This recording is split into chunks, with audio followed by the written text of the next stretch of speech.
Hey everybody, Joel Bailey at Bailey Criminal Defense here today to just take a minute of your time to talk to you about restraining orders. In California, there are two types of restraining orders. There are civil harassment restraining orders and domestic violence restraining orders.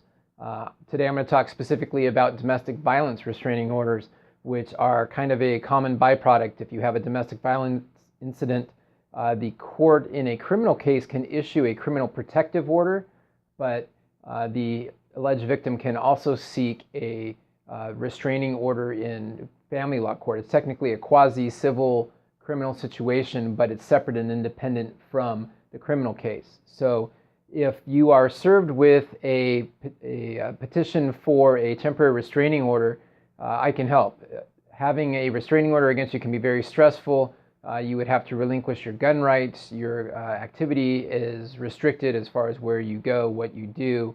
You do not have a right to carry a gun, and you can fight these things. A lot of times if I have a serious criminal case going for a client and he gets served with a domestic violence TRO, I often recommend that we continue the TRO while we resolve the criminal proceedings, because the criminal case really should take precedence.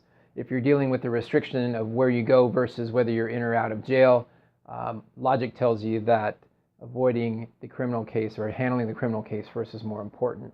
Oftentimes I get referrals from family law attorneys when one of their clients has a domestic violence restraining order petition served on them, because generally speaking they go hand in hand with a criminal case. So sometimes a disgruntled spouse or an ex-boyfriend or girlfriend will file for a restraining order and follow through with an allegation of a crime, and suddenly you're involved in a criminal case. So we want to avoid that. We also want to avoid you losing your right against self-incrimination. So it's important to talk with an attorney such as myself to decide how to handle the situation with the restraining order. But back to domestic violence restraining orders in California.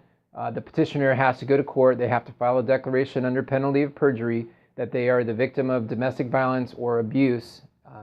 And it's a very low threshold. It's a preponderance of evidence or a reasonable belief that they have been the victim of domestic violence. The judge will issue an order that day, ex parte, which means that without you present, the judge will say, okay, I think you've been injured, and I'm going to issue a temporary restraining order until the date of the hearing. And the hearing is afforded to you because you have a right to notice an opportunity to be heard.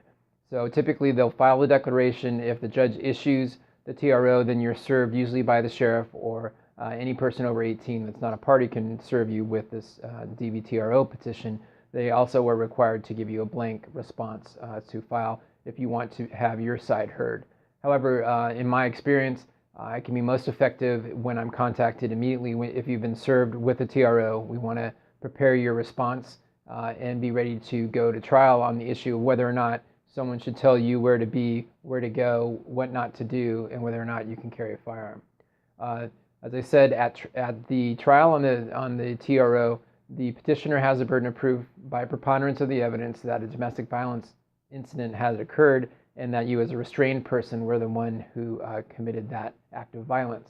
If the judge or commissioner finds by preponderance of the evidence that you were in fact using force or violence against the petitioner, then the judge can order a stay-away order for between 1 and 5 years.